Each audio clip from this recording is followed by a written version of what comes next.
Hello बच्चों, कक्षा 9 के विज्ञान की ऑनलाइन क्लास में आप सभी बच्चों का हम स्वागत करते हैं। हम अपने विज्ञान के पाठ्यक्रम में अपने सिलेबस में अभी पिछला अध्याय ऊतक के बारे में पढ़े हैं, अध्याय 6। उसके पहले कोशिका के बारे में हमने पढ़ा था कि कोशिकाएं कैसे बनी होती हैं, फिर ऊतक कैसे बने होते हैं, क्या कार्य होते हैं, कितने प्रकार के होते हैं। और उसके बाद उन दोनों अध्यायों का हमने टेस्ट भी दे दिया है, टेस्ट पेपर हो चुका है, काफ़ी डाउट्स आपके क्लियर हो चुके हैं। अब हम अध्याय 7 जीवों में विविधता प्रारंभ कर रहे हैं। इस अध्याय में हम पढ़ेंगे कि हमारी इस प्रकृति में कितने तरह के, कितने विविध प्रकार के जीव पाए जाते हैं और उनकी क्या विशेषताएं होती हैं। कितने तरह के जीव इस प्रकृति में उपस्थित हैं और उनकी क्या विशेषताएं होती हैं। तो शुरू करते हैं यह अध्याय, जीवों में विविधता, डाइवर्सिटी इन लिविंग ऑर्गेनिज्म। क्या आपने कभी सोचा है कि हमारे चारों ओर कितने प्रकार के जीव समूह पाए जाते हैं? हमने कभी इस पर ध्यान नहीं दिया है, लेकिन अगर ध्यान दें तो हम देखते हैं कि हमारे चारों तरफ बेअनेक प्रकार के जीव समूह, बेअनेक प्रकार के जीव हमें दिखाई देते हैं। सभी जीव एक जैसे नहीं हैं और न ही एक दूसरे से पूर्णतया भिन्न हैं। कुछ जीव हैं जो कि आपस में मिलते जुलते हैं। किसी एक मित्र को ही अपने ले लीजिए, तो अगर उससे तुलना करेंगे तो भी आप यह देखेंगे कि उसके तमाम लक्षण आपसे मिलते जुलते नहीं होंगे। ऐसे ही हमारी प्रकृति में जो जीव उपस्थित हैं उनमें भी हम देखते हैं कि कुछ जीवों के बीच तब अनेक लक्षण मिलते जुलते हुए दिखाई देते हैं, लेकिन दूसरे जीवों से अगर हम तुलना करते हैं तो वह उनसे काफ़ी भिन्न दिखाई देते हैं। गाय और बंदर, कुत्ता या बिल्ली, दो किन्हीं जो जीवों के लिए तुलना ले लेते हैं और क्रियाकलाप जो आपकी किताब में दिया गया है उस पर चर्चा करते हैं। इसमें देसी और जर्सी गाय के बारे में हम लोग जानते हैं। क्या दोनों तरह की गायें एक जैसी दिखती हैं? क्या सभी देसी गायें एक जैसी दिखती हैं? अगर देसी गायों के झुंड में कोई जर्सी गाय है तो क्या आप उसको पहचान लेंगे? या अगर पहचान ले कर रहे हैं तो क्या ऐसे लक्षण आपको दिखे, किस आधार पे आपने उन्हें पहचाना? ये सारी चीज़ें हम सोच सकते हैं, देख सकते हैं। हमें यह तय करना होता है कि किसी जीव के कौन से विशिष्ट लक्षण हैं जो कि उसी जीव में पाए जाते हैं। उन्हीं विशिष्ट लक्षणों के आधार पर हम उनकी पहचान तय करते हैं। और कुछ ऐसे लक्षण होते हैं जो कि उसकी विशिष्टता को नहीं प्रदर्शित करते हैं, तो उन लक्षणों को हम छोड़ भी सकते हैं। पृथ्वी पर रहने वाले विभिन्न जीव समूहों के बारे में हम सोच सकते हैं, दिखाई देते हैं हमारे चारों ओर। सूक्ष्मदर्शी से दिखाई देने वाले जीव होते हैं, कुछ माइक्रोमीटर आकार से लेकर के 30 मीटर लंबी नीली व्हेल तक, या कैलिफोर्निया में स्थित 100 मीटर लंबे रेडवुड का जो पेड़ है वहाँ तक अनेक प्रकार के जीव हमारी प्रकृति में उपस्थित हैं। कुछ ऐसे चीड़ के वृक्ष पाए जाते हैं जो हजारों साल तक जीवित रहते हैं। कुछ कीट मच्छर होते हैं जो कि कुछ दिनों के मेहमान होते हैं, कुछ दिनों तक ही जीवित रहते हैं। जैव विविधता रंगहीन जीवधारियों, पारदर्शी कीटों, विभिन्न रंगों वाले पक्षियों, फूलों में भी दिखाई देती है।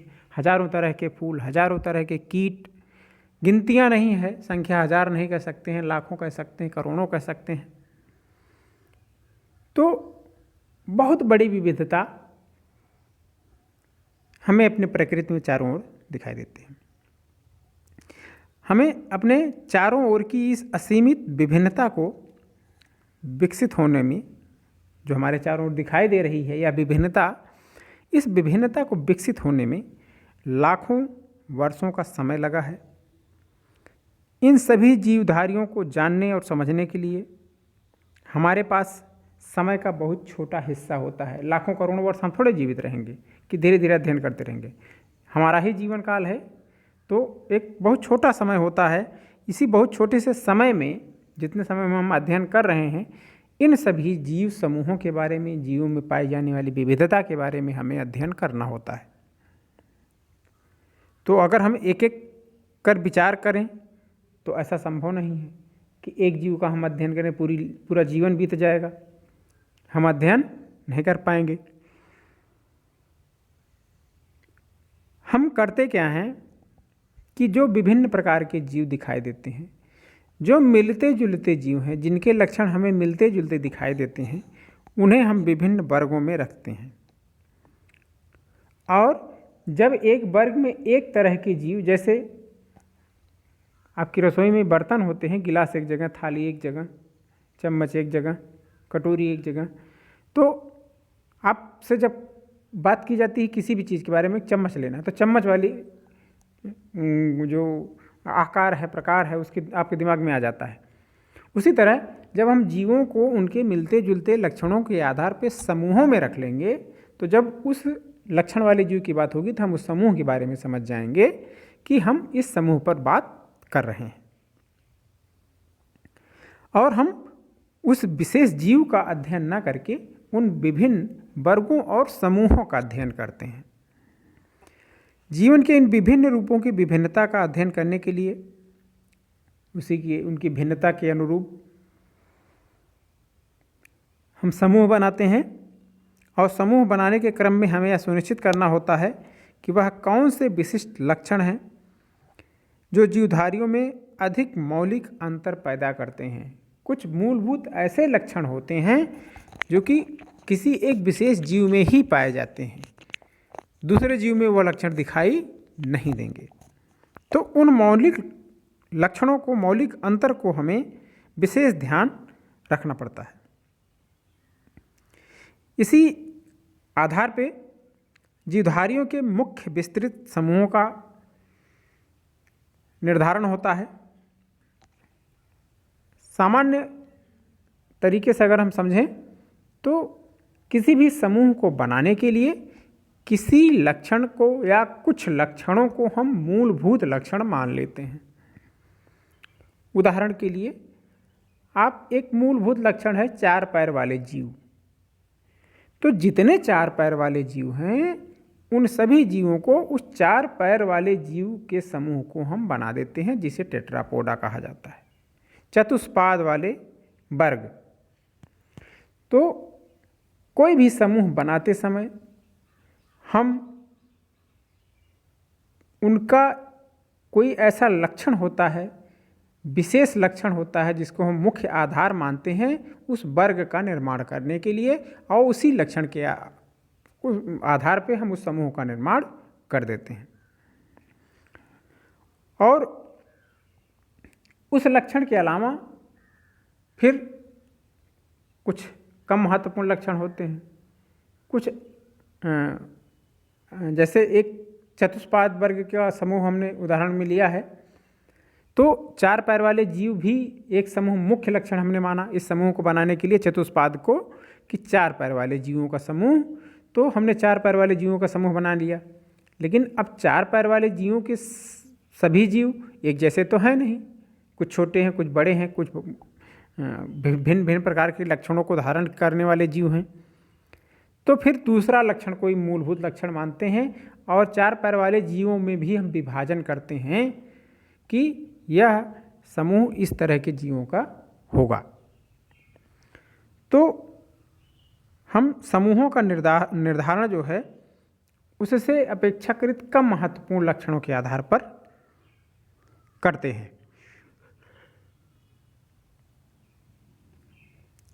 अब इसी समूहीकरण को, समूह जो बनाने की यह क्रिया है, वह वर्गीकरण कहलाती है।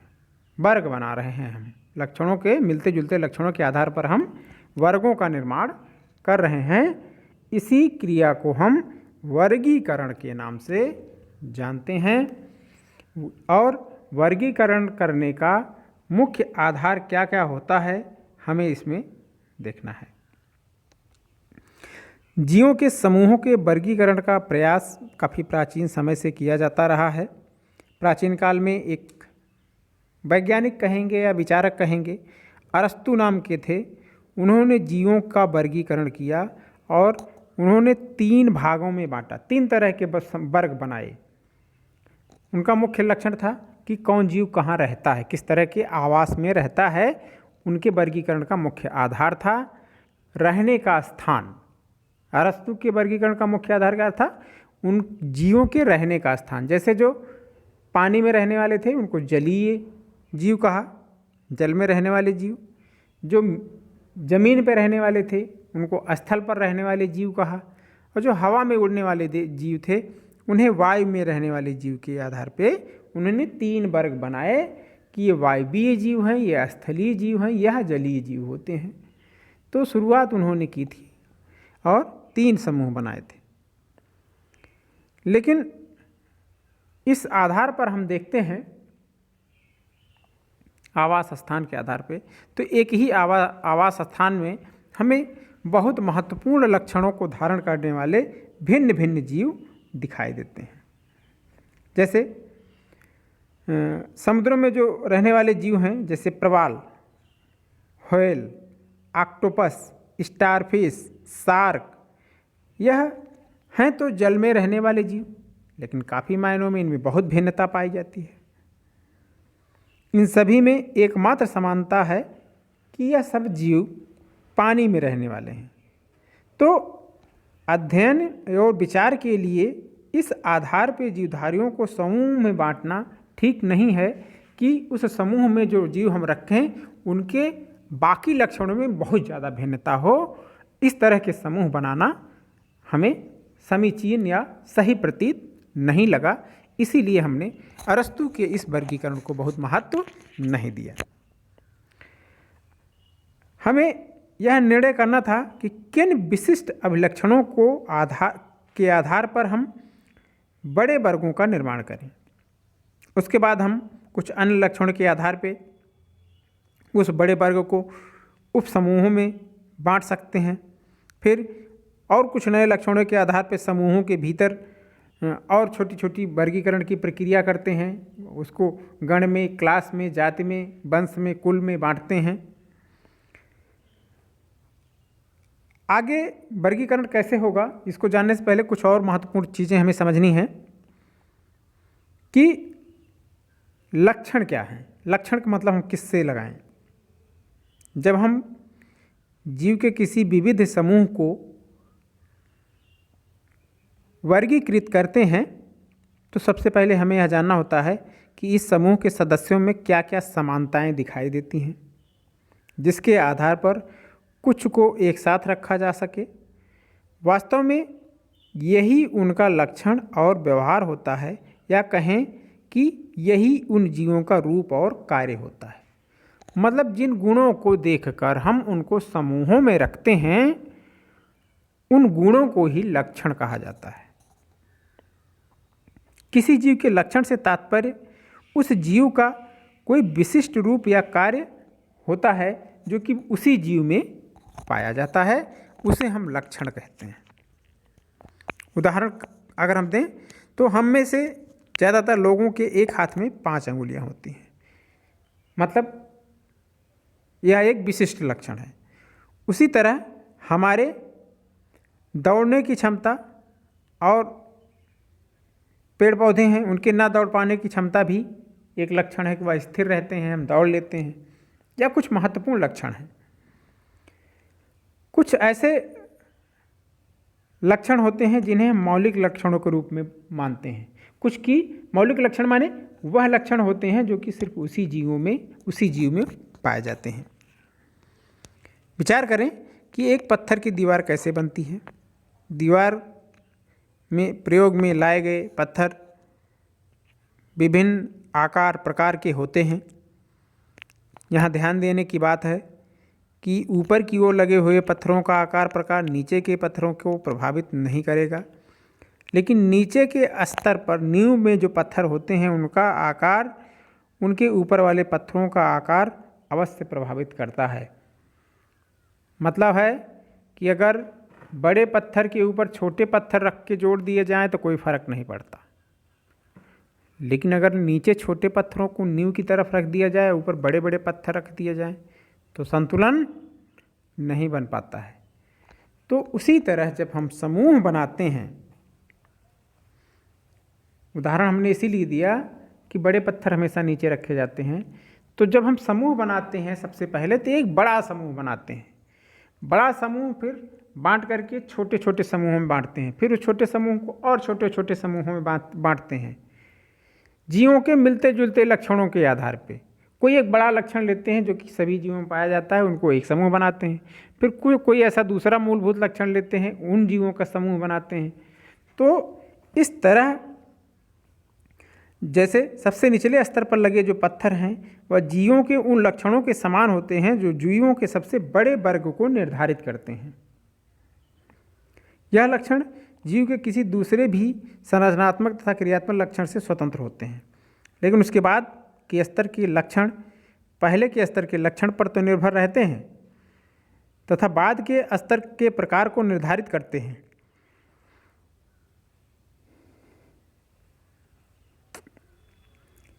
ठीक इसी तरह हम जीवों के वर्गीकरण के लिए भी परस्पर संबंधी लक्षणों का पदानुक्रम बनाते हैं। जैसे एक दीवार बनाते समय बड़े से छोटे की तरफ ऊपर बढ़ते जाते हैं, संतुलन बना रहता है, वैसे हम पहले बड़े बड़े लक्षणों का आधार बनाते हैं, फिर उसके बाद छोटे छोटे लक्षणों को आधार बनाते हैं और समूहों का निर्माण करते हैं।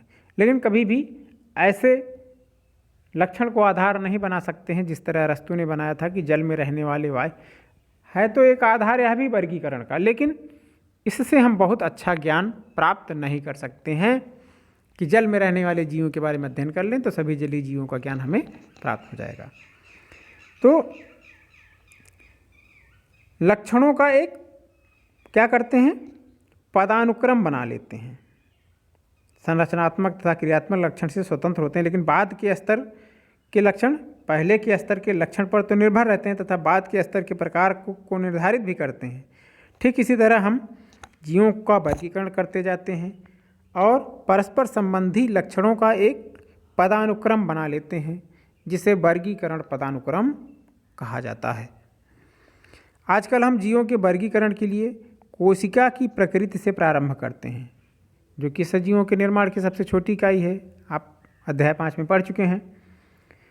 तो शुरुआत करते हैं कि कोशिका का प्रकार कैसा है किस जीव में। एक तरह की कोशिकाओं वाले जीवों को एक समूह में, दूसरे तरह की कोशिकाओं वाले मतलब एक तरह की कोशिकाओं के जीवों का समूह बना लेते हैं। अगर दो तरह की कोशिकाएं हैं पाई जा रही हैं तो दो समूह बन गए। तीन तरह की कोशिकाएं पूरी इस पृथ्वी पर उपस्थित जीवों में पाई जाती हैं तो तीन तरह के समूह बनेंगे। मतलब कहने का है कि जितने तरह की कोशिकीय संरचना वाले जीव होंगे, कोशिका का प्रकार हम जानते हैं दो तरह की कोशिकाएं हैं। पहले इसको पढ़ें कोशिकाओं में, प्रोकैरियोटिक कोशिका, यूकैरियोटिक कोशिका। तो कौन से ऐसे जीव हैं जिनमें प्रोकैरियोटिक कोशिकाएं पाई जाती हैं, यह एक समूह बन गया। फिर दूसरा समूह यह हो गया कि किनमें यूकैरियोटिक कोशिका पाई जाती है, वह दूसरा समूह बन गया। तो शुरुआत करते हैं हम कोशिका से। जैसे कुछ ऐसे अभिलक्षण होते हैं जो कि यूकैरियोटिक कोशिकाओं में पाए जाते हैं। यूकैरियोटिक कोशिका में केंद्रक समेत जितने कोशिकांग होते हैं वह सभी झिल्ली से घिरे हुए होते हैं, जिसके कारण कोशिकीय क्रिया अलग अलग कोशिकाओं में दक्षतापूर्वक होती रहती है। यही कारण है कि जिन कोशिकाओं में झिल्ली युक्त कोशिकांग और केंद्रक नहीं हैं उनकी जैव रासायनिक प्रक्रियाएं भिन्न होती हैं। इसका असर कोशिकीय संरचना के सभी पहलुओं पर पड़ता है। इसके अतिरिक्त केंद्रक युक्त कोशिकाओं में बहुकोशिक जीवों के निर्माण की क्षमता नहीं होती है, क्योंकि वे हमेशा किसी खास कार्य के लिए विशिष्टीकृत हो सकते हैं। इसलिए केंद्रक वर्गीकरण का आधारभूत लक्षण हो सकता है। केंद्रक वर्गीकरण का एक आधारभूत लक्षण माना जा सकता है, क्योंकि केंद्रक वाली कोशिकाएं और बिना केंद्रक वाली कोशिकाओं में अंतर दिखाई देता है। प्रश्न उठता है कि क्या कोशिकाएं अकेले पाई जाती हैं या फिर एक साथ समूहों में पाई जाती हैं। दूसरा आधार हमारा यह हो सकता है। प्रकार के बाद दूसरा आधार यह हो सकता है कि जो जीव है उसमें जो कोशिकाएं पाई जा रही हैं क्या वह अकेले हैं या समूह में हैं। जो कोशिकाएं एक साथ समूह बनाकर किसी जीव का निर्माण करती हैं उनके बीच में श्रम विभाजन पाया जाता है। कुछ कोशिकाएं दूसरा कार्य करती हैं, कुछ कोशिकाएं दूसरा जैविक कार्य संपन्न करती हैं। तो जो समूह बनाकर जीव का निर्माण करती हैं जो कोशिकाएं, उनमें श्रम विभाजन दिखाई देता है।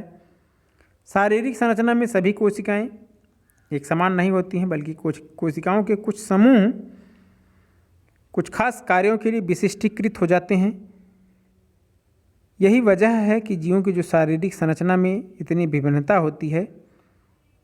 इसी के परिणाम स्वरूप हम पाते हैं कि एक अमीबा और एक कृमि की शारीरिक बनावट में हमें अंतर दिखाई देता है, उनकी कोशिकीय या बहुकोशिकीय संरचना के आधार पे।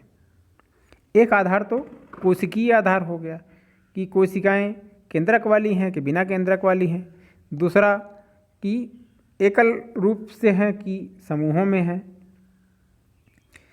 दूसरा आधार हमारा हो सकता है वर्गीकरण का कि क्या जीव प्रकाश संश्लेषण की क्रिया द्वारा भोजन बनाता है। स्वयं भोजन बनाने की क्षमता रखने वाले और बाहर से भोजन प्राप्त करने वाले जीवों की शारीरिक संरचना में बहुत भिन्नताएं दिखाई देती हैं। तो यह भी एक मूलभूत आधार हो सकता है वर्गीकरण का। जो पौधे प्रकाश संश्लेषण करते हैं उनमें शारीरिक संगठन किस तरह का होता है हम यह देख सकते हैं। उसी तरह जंतुओं में किस तरह शरीर विकसित होता है और शरीर के विभिन्न अंग बनते हैं और वह विशिष्ट विभिन्न कार्यों के लिए विशिष्ट अंग कौन कौन से होते हैं। इन प्रश्नों के माध्यम से हम देख सकते हैं कि किस तरह विभिन्न लक्षणों का पदानुक्रम विकसित होता है। वर्गीकरण के लिए पौधों के शरीर के विभिन्न लक्षण किस प्रकार जंतुओं से भिन्न होते हैं। इसकी वजह यह है कि पौधों का शरीर भोजन बनाने की क्षमता के अनुसार विकसित हुआ है।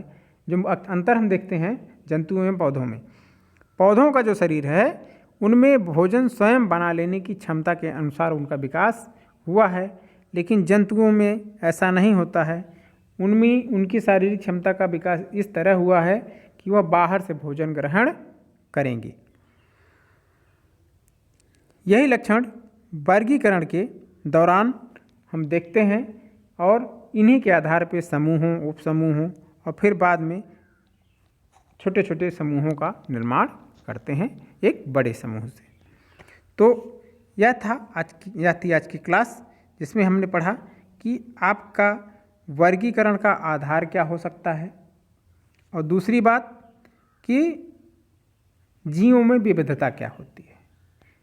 इस टॉपिक से संबंधित कोई भी अगर चीज़ समझ में नहीं आई है तो आप बेहिचक हमसे पूछ सकते हैं। बाकी घर पे रहें, पढ़ते रहें, स्वस्थ रहें। हमारी शुभकामनाएं।